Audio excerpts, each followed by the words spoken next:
Hey, Michael Matt here. You tired of those annoying ads cluttering up our YouTube videos? We are too. Start watching our show at the totally ads-free remnant-tv.com.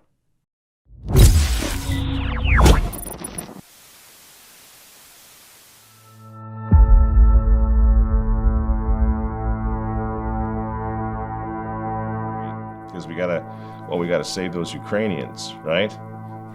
Here we go again. 20 years ago, it was what? It was the Iraqis. You know, they needed to be saved by us. The world had to be made safe for democracy in Iraq. Do you remember? And then 20 years before that, when I was just a little kid, it was the Vietnamese. You know, and now it's the Ukrainians that are benevolent neocon war hawks just must go out at great personal expense to save. Same script, same lie, even, for the most part, the same actors. John McCain and Lindsey Graham to discuss their recent trip to Iraq. The president was very eager to hear what we had to say. Still a bad idea in your mind to withdraw? I think it's a very bad idea, and it's a declaration of surrender.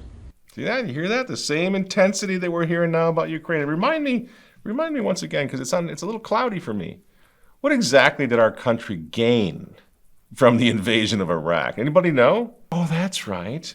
1 million dead people in a totally destabilized Middle East. That's what it was. And they were still at it, by the way, even in 2011, only now they had kind of shifted a little bit, remember, to Afghanistan.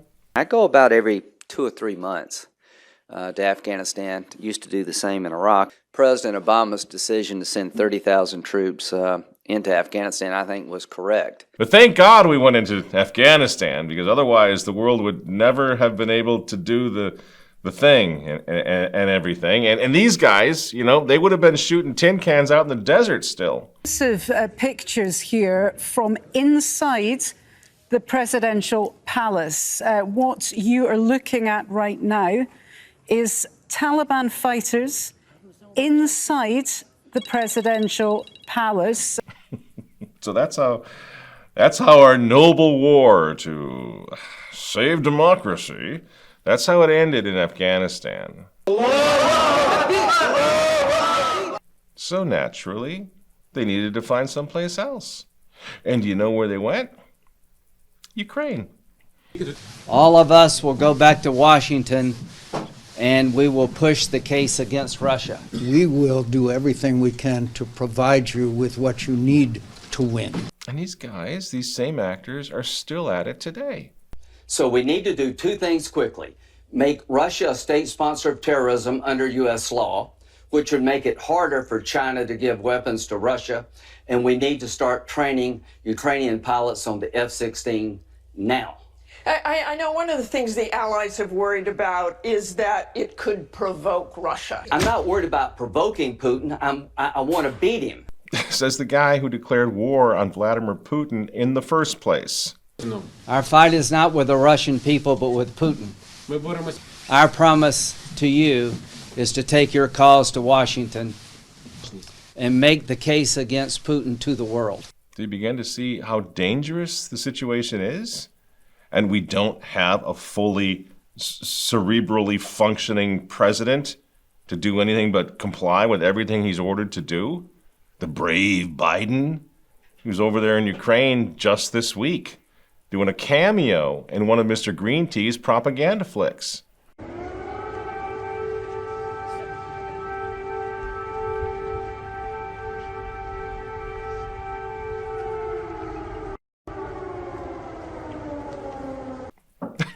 Nice touch, guys, with the air raid sirens and the whole thing. And of course, as I say, the useful idiots on the TV set who've been pushing everything, COVID to vaccines to now Ukraine, they buy it every single time.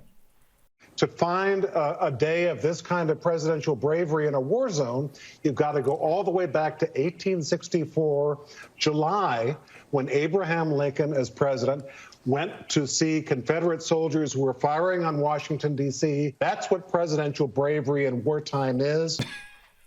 Brain dead. These are brain dead people hiding their own Easter eggs are nuts, right? Because it turns out now Joe Biden was in much more danger walking up the steps of Air Force One a few days later in Poland. And anyway, Joe survived his little tumble on the staircase of Air Force One. He survived his very dangerous trip to Kiev, by the way. Anyway, but it's not just the politicians who are falling for this. It's not just the politicians. It's not just people on CNN or MSNBC. I mean, again, Catholic bishops are facilitating this. I'm sorry. That metropolitan from Philadelphia, I mean, shouldn't he be calling for peace by now? The man of the cloth, shouldn't he be saying, let's get these guys together and stop this war? He actually took part in the World Economic Forum's Ukraine is You project. That's what it's called. Ukraine is You. President Zelensky has been a student in this school. Unbeknownst to him, he's been a student in the School of Catholic Social Doctrine. And he's become a great symbol. He's become a great communicator of these truths. Let us make the right decisions right now to end this war, to give the weapons, to give the help, and make sure that this opportunity isn't wasted. Thank you, Metropolitan. And I'm sure George Soros is very pleased and happy to have you on the team. Back in 2015, the Directorate of the Ministry of Foreign Affairs of Ukraine, she positively gushed her gratitude and her praise. One George Soros. Since 1990, no other private donor has traveled a longer distance in helping Ukraine. In total, she writes, George Soros has provided over $181 million in support of almost, get this, almost 17,000 civil society initiatives in Ukraine that were implemented by, get this too, thousands of activists throughout the country. We've been going over this for, a year ago. We're at the 1-year anniversary now, and now they finally got their war. It's all blowing up in their faces, destabilizing Europe, just as their designs destabilized the Mideast 20 years ago. You got dead Iraqis all over the place then. Now it's dead Ukrainians all over the place. But it doesn't matter. Heck, half the time the leaders of this band of fools, he can't even keep track of who the dead are. Putin may circle Kyiv with tanks, but he'll never gain the hearts and souls of the Iranian people. He'll never extinguish their love of freedom, and he will never weaken the resolve of the free world. Yeah, that may be true. Joe Biden, he may not be a good guy. But what we can't forget about is the Dark Lord of Russia. Evil incarnate himself, former KGB, standing in the way of the noble cause to save democracy. Посмотрите, что они делают со своими собственными народами. Разрушение семьи, культурной и национальной идентичности, извращение, издевательства над детьми вплоть до педофилии объявляются нормой их жизни. А священнослужители, священников принуждают создавать однополые браки. Но хочется им сказать, посмотрите, извините меня, священные писания, главные книги всех других мировых религий. Там все сказано, в том числе то, что семья – это союз мужчины и женщины. Wow, that's shockingly evil. That's sickening. Thank goodness our guy, Joe Biden, is the good guy. Do you think states should have a right to ban gender-affirming health care? I don't think any state or anybody should have the right to do that. As a moral question and as a legal question. I just think it's wrong. This is a joke, friends. President Joe, the good guy Biden, Joe the Catholic Biden, his Department of Health and Human Services released a document last year entitled Gender Affirming Care and Young People. Now, in that document, they describe treatments, what they're doing to help the kids. First, they brainwash them, and then they give them treatment. It's something out of Nazi Germany, only worse. Because the treatments, according to the document, include top surgery, which is to create male typical chest shape or enhanced breasts, surgery to do that on little kids, or bottom surgery on genitals or reproductive organs, and also facial feminization, cut them up, change their face a little bit. You see what's happening here? In their war on God's creation, including how he created us, men and women, male and female, they are, these good guys, they are hacking up children. You know? They actually think they can accomplish all of this stuff. They can turn you into a computer. They can turn your little boy into a little girl into a little boy. They can do whatever they want because they're just like gods. All they have to do right now is get rid of that unevolved, stinking demon over in Russia. Get him to shut the heck up, and it's utopia. Вот, как стало известно, англиканская церковь, например, планирует, правда, пока только еще, рассмотреть идею гендерно-нейтрального Бога. Что скажешь? Прости, Господи, не ведают, что творят. Миллионы людей на Западе понимают, что их ведут к настоящей духовной катастрофе. Элиты, ну, прямо надо сказать, просто сходят с ума, и это, похоже, уже не лечится. Но это их проблемы, как я уже сказал, а мы обязаны защитить наших детей. И мы сделаем это, защитим наших детей от деградации и вырождения. Think what you will of Putin, but listen to what he just said. Wouldn't it be fantastic if the Pope were saying something like that still? Do you really think the Biden administration, those of you who are still supporting this idiocy, do you really think the Biden administration is in any position to traipse around the world stomping out evil?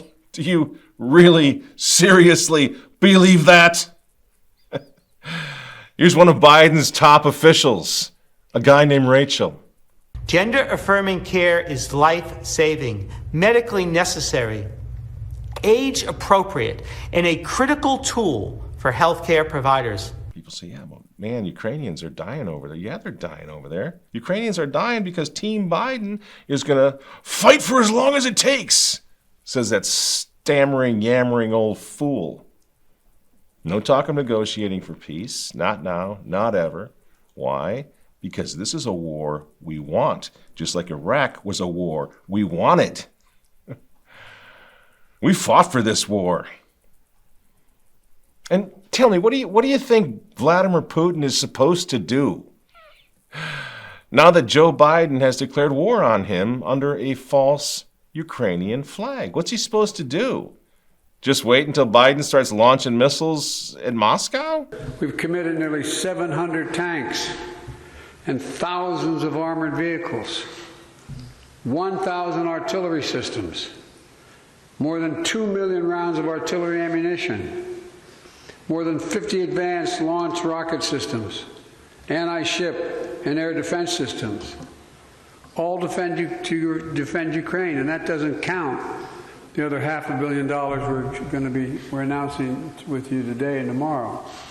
That's going to be coming your way. This while trains are derailing here at home. I've got 2 daughters that are within an hour of, East Palestine, Ohio.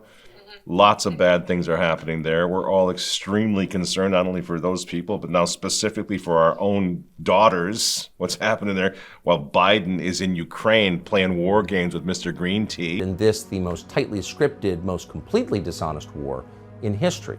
Deadly chemicals poisoning the drinking water in America now, Chinese spy balloons floating on overhead, drugs and gangsters pouring over the border, the open borders that Biden refuses to do anything about, skyrocketing crime, and a confused old nutter leading us straight into World War III. Now remember, all of this is intentional.